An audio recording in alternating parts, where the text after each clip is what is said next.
Là, j'aimerais même faire une parenthèse, mes frères. Ne quittez pas le Congo sans que Dieu vous parle. Si Dieu veut que tu meurs dans ce pays, meurs dans ce pays. L'Occident, c'est beau. Des grandes maisons, des belles voitures. Tout est parfait là-bas. Et les mœurs, les gens commencent à vivre comme des animaux.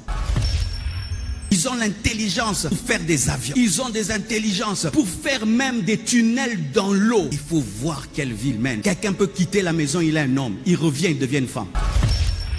Il sort garçon, il rentre fille. Tu rencontres quelqu'un, te dit c'est un garçon, mais c'est une fille. Il a décidé de devenir femme. Des hommes et des hommes qui adoptent des enfants. Des femmes et des femmes qui adoptent des enfants. Et l'enfant sait que mes parents c'est 2 mamans, mes parents c'est 2 papas. Ils ont l'intelligence pour faire des avions, mais ils ne peuvent pas comprendre seulement le fonctionnement d'une famille. Jour que je finis de prêcher à Miami, mes frères, j'étais tout le temps à l'église, à l'hôtel, à l'église. Donc je ne connaissais pas c'est quoi le vrai Miami. Et l'église du pasteur Greg, il s'habille avec une pudeur, tu ne peux pas croire. Donc je ne connaissais pas c'est quoi Miami. Mais quand j'ai fini, j'ai dit non, je vais vraiment me promener à Miami. Je suis allé me promener. Mes frères, après quelques temps, j'ai dit, faites-moi vite rentrer dans la voiture, je suis à Sodome et Gomorrhe. Les gens se promènent nus. Et tout le monde est à l'aise. Hein? Tu croirais que tu es dans un film, mais c'est la réalité des nus et des nus. Donc, quand quelqu'un porte un habit jusqu'ici, il est bien habillé. Quand quelqu'un couvre seulement là, tout ça dehors, c'est normal. Et pas seulement une personne, 100 personnes, 200 personnes, 300 personnes. Mais ils ont des avions, ils ont des immeubles, mais ils vivent comme des cochons. Pour cela, Afrique, nous devons être un modèle pour l'Occident, un modèle pour eux. Pour eux, de ce côté-là, ils n'ont rien à nous enseigner. Rien à nous enseigner. La putréfaction du monde commence aux États-Unis. La pourriture du monde commence aux États-Unis. Ce monde-ci, frère, c'est plus que Sodome et Gomorrhe. Si Dieu a brûlé Sodome et Gomorrhe, parce que des hommes allaient avec des hommes, des femmes allaient avec des hommes, nous on a dépassé. On ne va pas seulement homme, femme. Qu'est-ce qui se passe même? On devient des hommes, on devient des femmes, on change même tout.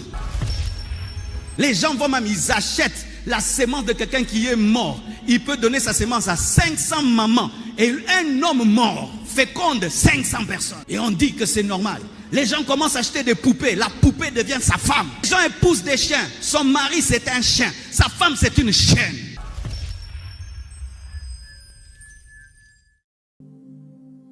Et voyez maintenant ce que Jude a dit.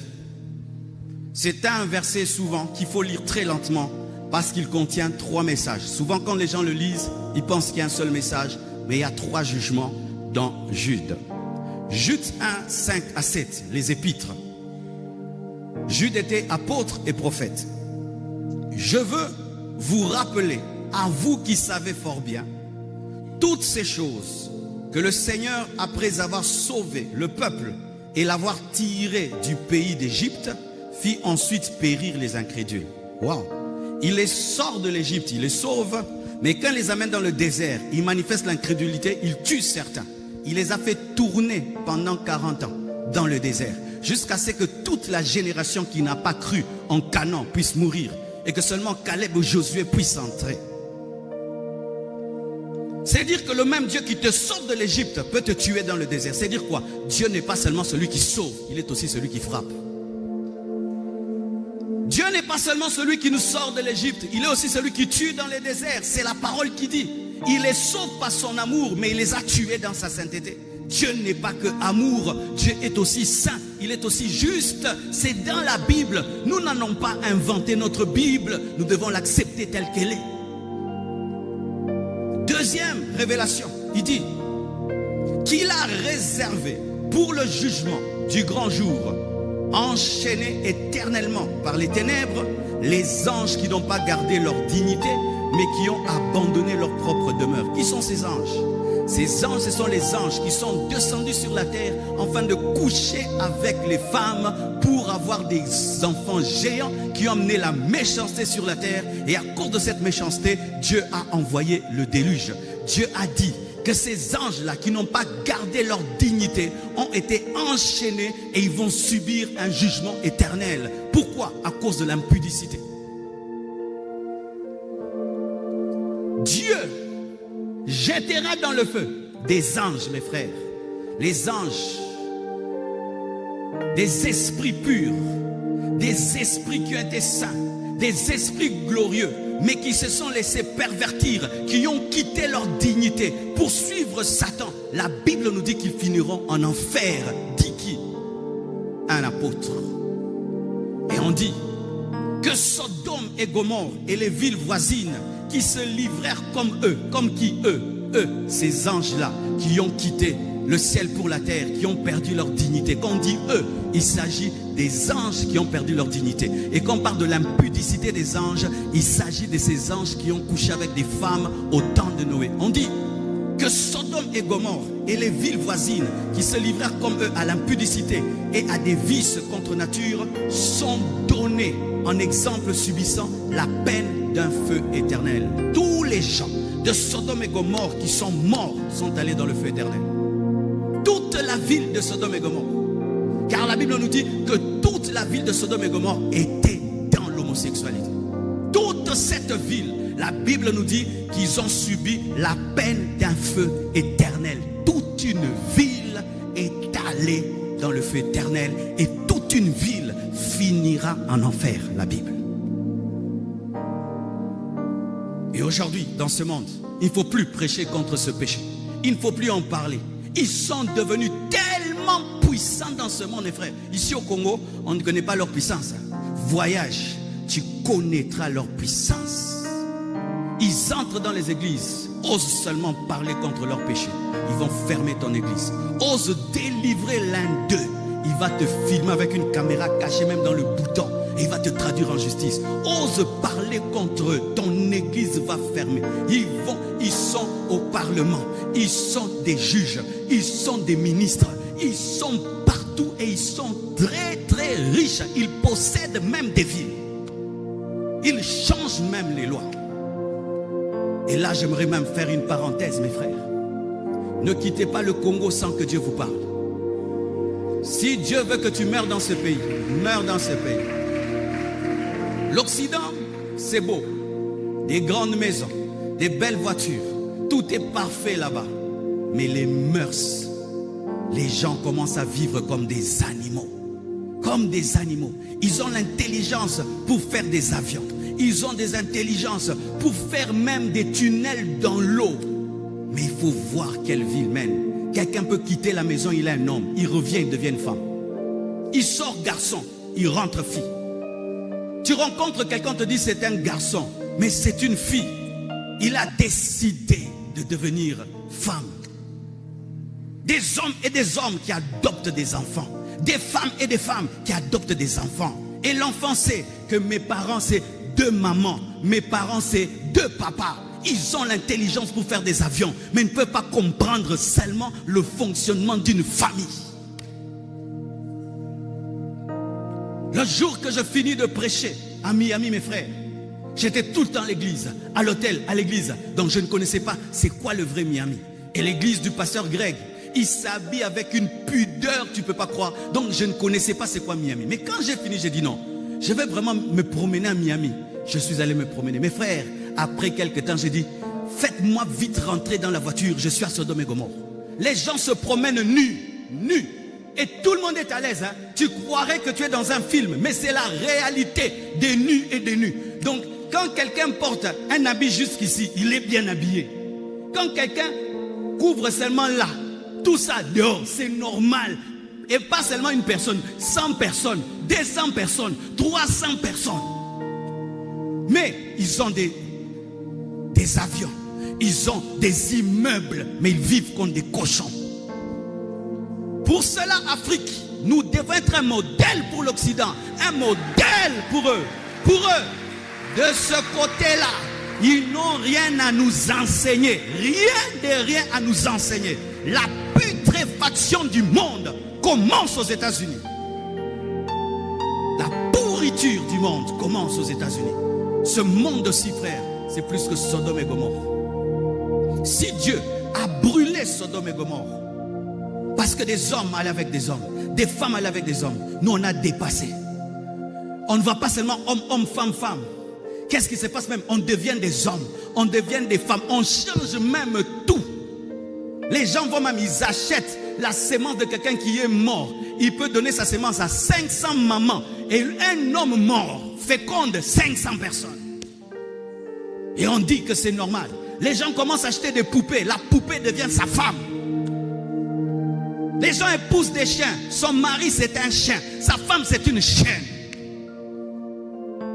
Nous avons dépassé les bornes. Si Dieu ne frappe pas, c'est parce que l'église est là. Le jour que l'église sera enlevée, le jugement de Dieu va tomber. Parce que la Bible dit, Dieu a enlevé Lot d'abord avant de frapper Sodome et Gomorrhe. Et Dieu va enlever l'église avant de frapper. Mais ce monde est déjà prêt pour être frappé.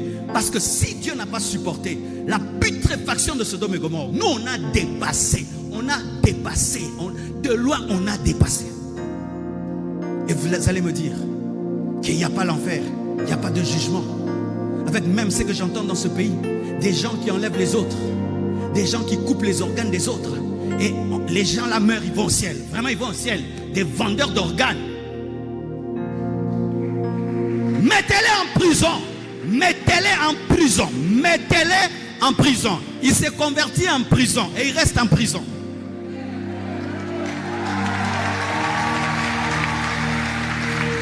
Mettez-les en prison. Mettez ces gens en prison. Mettez-les en prison. Mes frères et sœurs, il y a un jugement qui arrive. Dieu ne va pas laisser les choses évoluer comme ça. L'homme a exagéré. Vous savez quand est-ce que le jugement est venu sur Sodome et Gomorrhe? Quand ils ont atteint le paroxysme de leur péché. Mais nous, on a dépassé même le record du monde. Jamais depuis que le monde existe, l'homme a fait les péchés que nous faisons. Avant, ils avaient des guerres avec des lances, avec des épées. Résultat de la guerre, 20 000 personnes, 30 000 personnes. Aujourd'hui, ce sont des millions de personnes qui meurent. On appuie sur un bouton à la maison. Des millions de personnes meurent. On appuie sur un petit bouton. Toute une ville peut disparaître avec des bombes bizarres. Et vous pensez qu'on va évoluer comme ça parce que Dieu est bon? Si la bonté de Dieu c'est ça, c'est en train de nuire aux justes. Maintenant les justes profitent de quoi? De Dieu. Si la bonté de Dieu c'est de laisser impunies les fautes des hommes. Les paroles claires des épîtres, les paroles claires de l'Apocalypse. Le dernier livre de la Bible finit avec quoi? Avec l'enfer et puis le ciel. La conclusion d'un livre est très déterminante, n'est-ce pas? Pour ceux qui lisent des livres, des fois, qu'est-ce qu'on fait? Tu lis l'introduction au milieu et puis à la fin, n'est-ce pas? Et tu peux comprendre.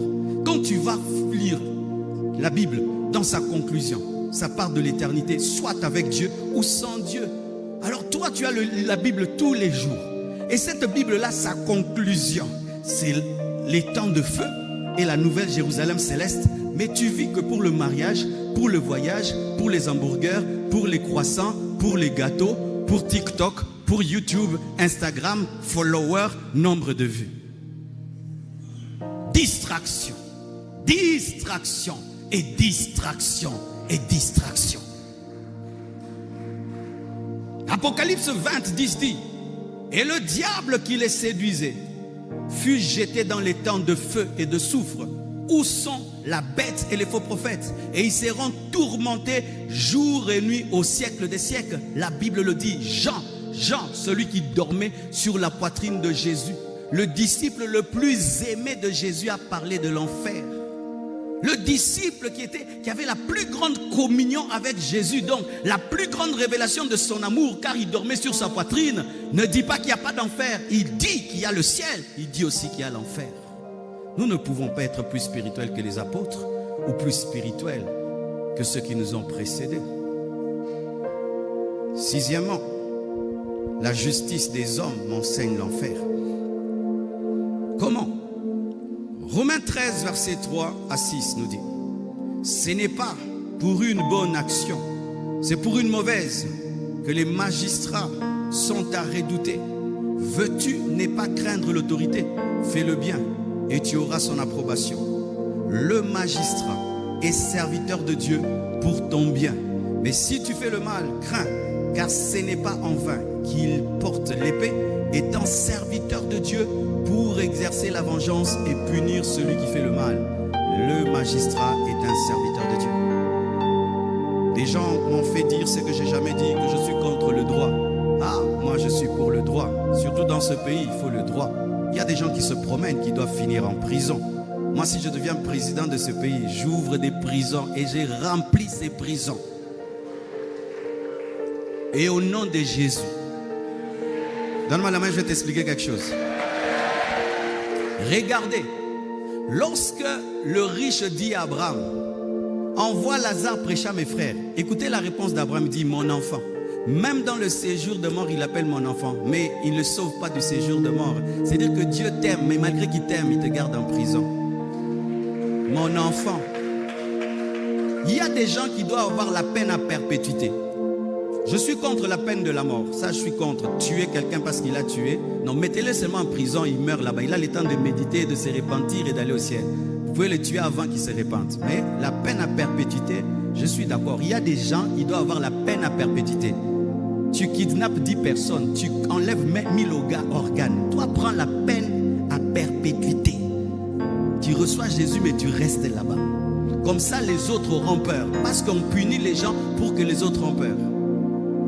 Je vais t'expliquer pourquoi la justice des hommes est la preuve de l'enfer.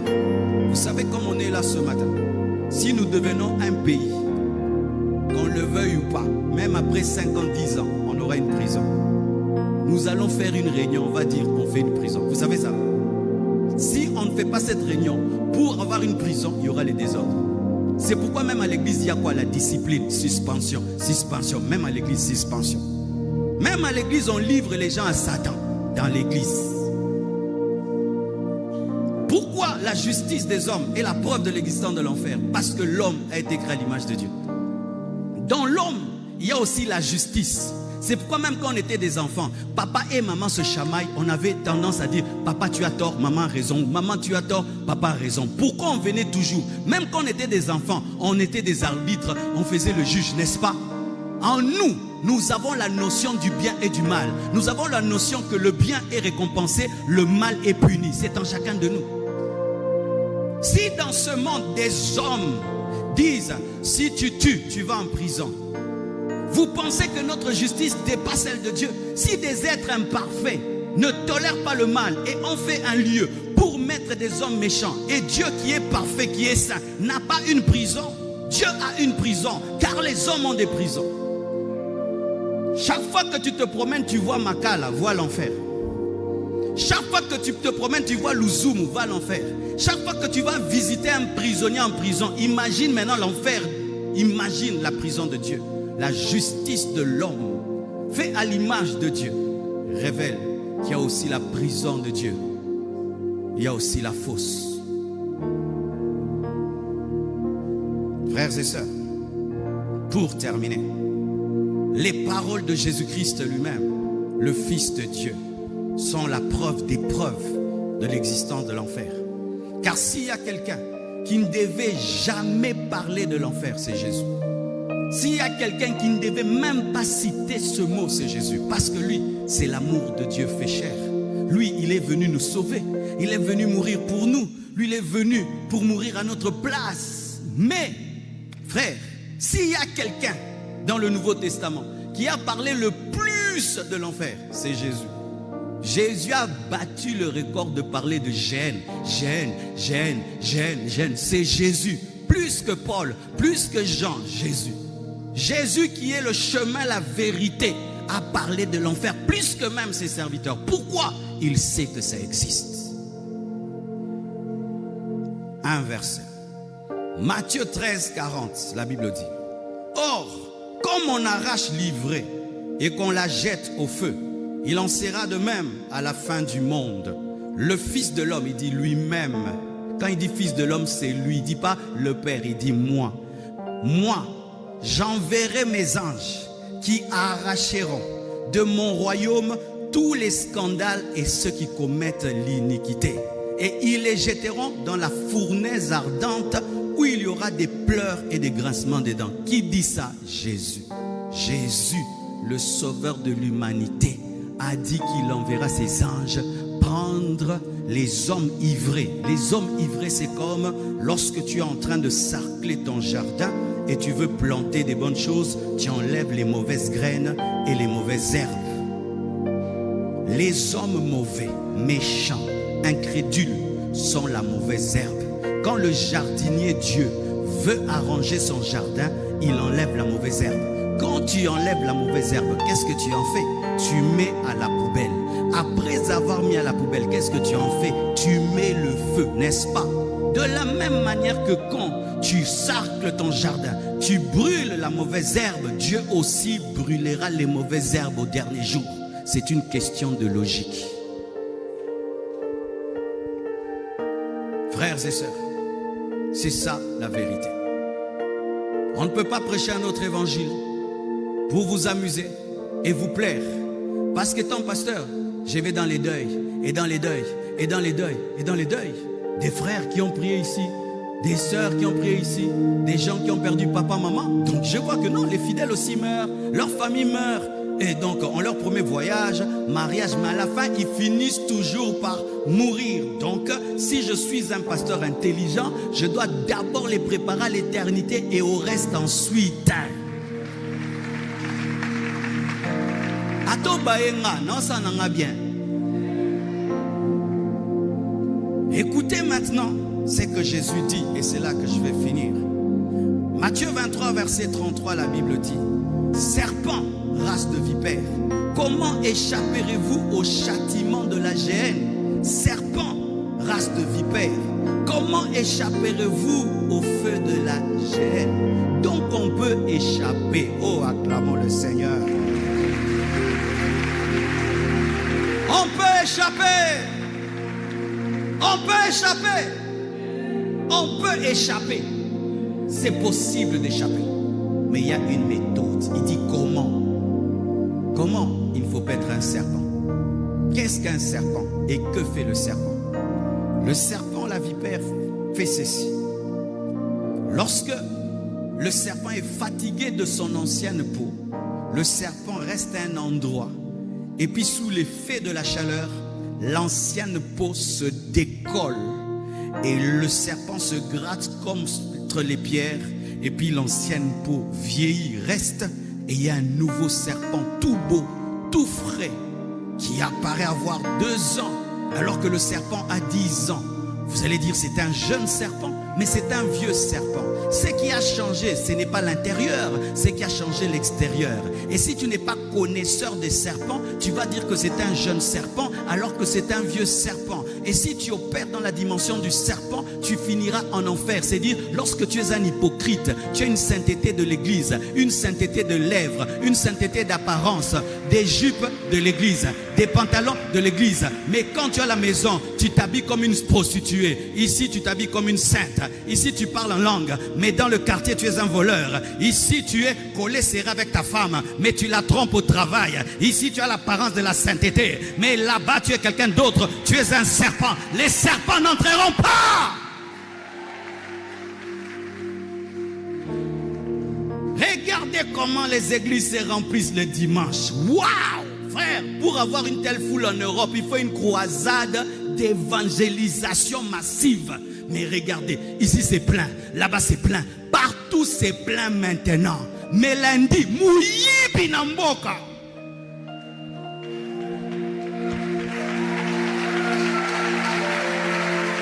Oui, le lundi, le vol. Et le vol, et le vol. Les mêmes qui disent alléluia. Lundi, vous allez voler au travail. Vous allez voler. Vous allez insulter. Vous allez faire des choses. On chante dimanche. Lundi, des voleurs.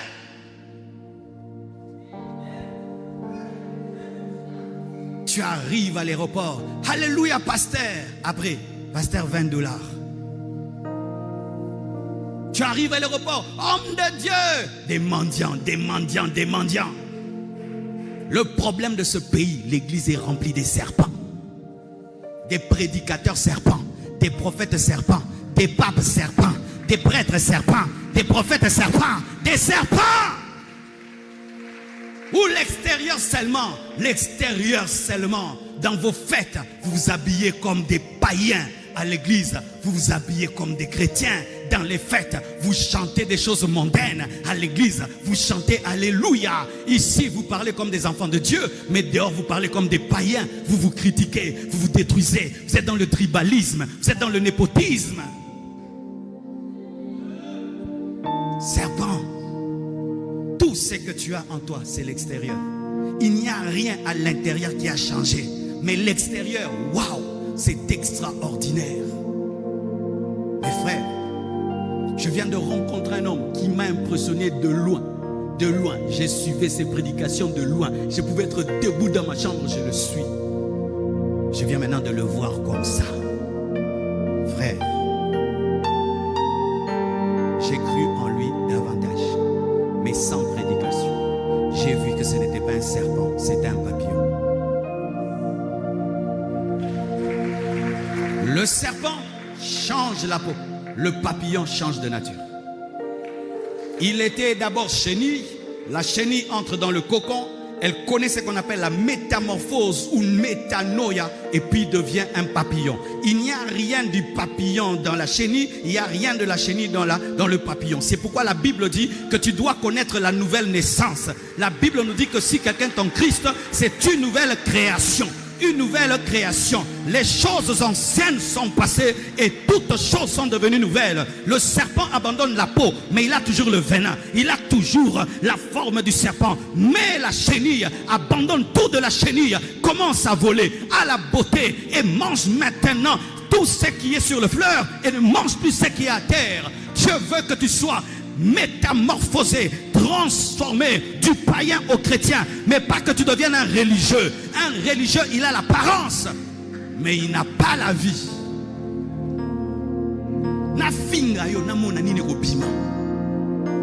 C'est ça. On t'a déjà insulté. Et comment tu as réagi? Lorsque tu insultes un cadavre, il ne répond pas parce qu'il est mort. Mais toi, quand tu insultes, toi aussi tu insultes. Quand tu fais le mal, toi aussi tu fais le mal. Un serpent. Des serpents remplis ici, plein de serpents. C'est pourquoi ce pays ne change pas. Les gens remplissent l'église, mais refusent de changer. Compare un serpent avec une chenille. Le serpent est plus puissant que la chenille. C'est pourquoi le serpent demeure serpent. Mais la chenille est tellement faible, fragile, qu'elle a tout intérêt à se cacher dans le cocon pour devenir un papillon. Qu'est-ce que je veux dire? Un serpent, c'est quelqu'un qui argumente avec la parole. Quand on prêche, tu réponds toujours dans ton cœur. Non, non, je vais vivre comment maintenant si je ne vole plus? Non, non. D'ailleurs, lui-même, il est fait aussi, non? Donc, il est trop dur, trop dur. Ça, c'est quelle condamnation comme ça? Ça, c'est quel évangile? Serpent. Mais la chenille dit, Seigneur, c'est vrai, aie pitié de moi. Je suis faible, aide-moi. Je reconnais, je suis dedans. Seigneur, change-moi. Seigneur, transforme-moi. Et comme tu es humble, il va t'amener dans le cocon de la croix, de la puissance du Saint-Esprit. Il va te transformer. Il va te donner une nature céleste. Il va te donner la nature de Jésus-Christ. Et tu seras un autre homme. Humilie-toi devant la parole. Humilie-toi devant la parole. Humilie-toi devant la parole. Arrête d'esquiver la parole. Pendant que je prêche, tu dis, hé, le pasteur a teï bango bien. Na teï bien. Le serpent n'écoute pas la parole pour lui dire, si Jean était venu aujourd'hui, il allait changer. Et toi, change. Frère, sœur, quand je rencontre cet homme, il est grand, il est venu avec un jet privé. T.D. Jakes, il est venu avec un jet privé. Il arrive au culte, mes frères. 2 heures du temps, les frères, asseoir, on ne lui donne pas la parole. Il y avait des cérémonies qu'on devait faire avant qu'il ne prêche. Il s'était assis. Ces chaises sont confortables. C'était des chaises simples. Il s'est assis là. Moi maintenant, je le regardais du coin de l'œil. Moi j'étais là, lui il était là-bas. Je vais voir maintenant, est-ce qu'il va se fâcher? Restez calme. À l'heure de la prédication, il monte. Avec la joie, il prêche. On le met dans l'hôtel avec nous tous. Il est avec nous tous. Il mange avec nous tous. Tu le rencontres, on ne te jette pas. On te laisse venir. Protocolaire. Botiko bois kakabantimi. Botika baye pas pasteur.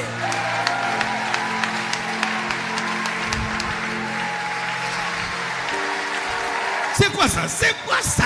C'est quoi ça? Oh. S'il n'y a pas de fidèles, il n'y a pas de pasteur. S'il n'y a pas de fidèles, il n'y a pas de pasteur. S'ils ne viennent pas, moi je vais prêcher qui? Et d'autres me font rire. Moukeboé. Maître sans paquet. Tu ne sais pas que celui qui me cherche là, il a quelque chose.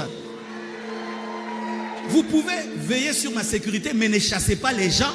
Votre travail, ce n'est pas chasser les gens et empêcher les gens de voir le pasteur. Et si même je suis occupé, ayez la manière de parler aux gens. Ils ne viennent pas me tuer. Est-ce qu'elle est venue me tuer? Elle ne veut pas venir. Personne ma bonne fana. Donne-moi un homme.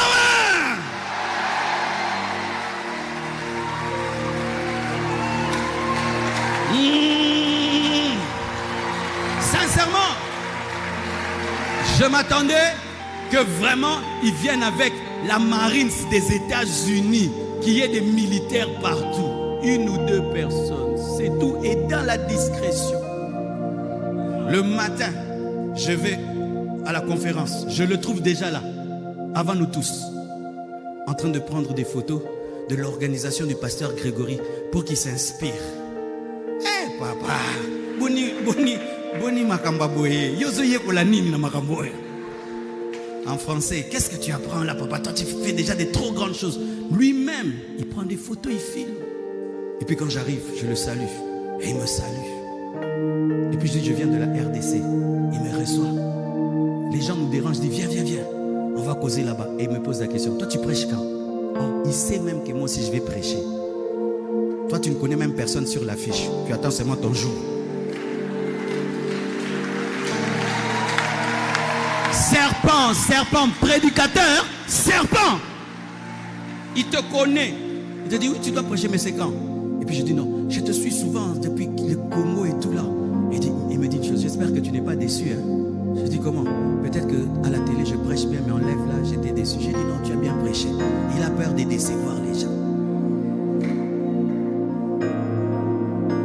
Vous savez, j'ai croyé en lui, j'ai cru en lui davantage. Mais cette fois-ci, c'est pas parce qu'il prêche bien, parce qu'il est bien. Prêcher comme je prêche ne demande pas de naître de nouveau. Ça demande d'être intelligent. Mais la discipline, l'humilité, l'amour, l'effacement, l'honnêteté, ça demande la transformation. Frère, si vous êtes des serpents, vous n'entrerez pas au ciel. Si vous avez des masques, vous n'entrerez pas au ciel. Si vous jouez à être des chrétiens, vous n'entrerez pas au ciel.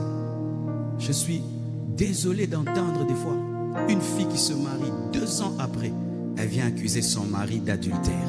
2 ans après le mariage. Des serpents, vous trompez vos femmes.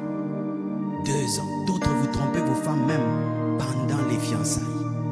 D'autres, les jours du mariage.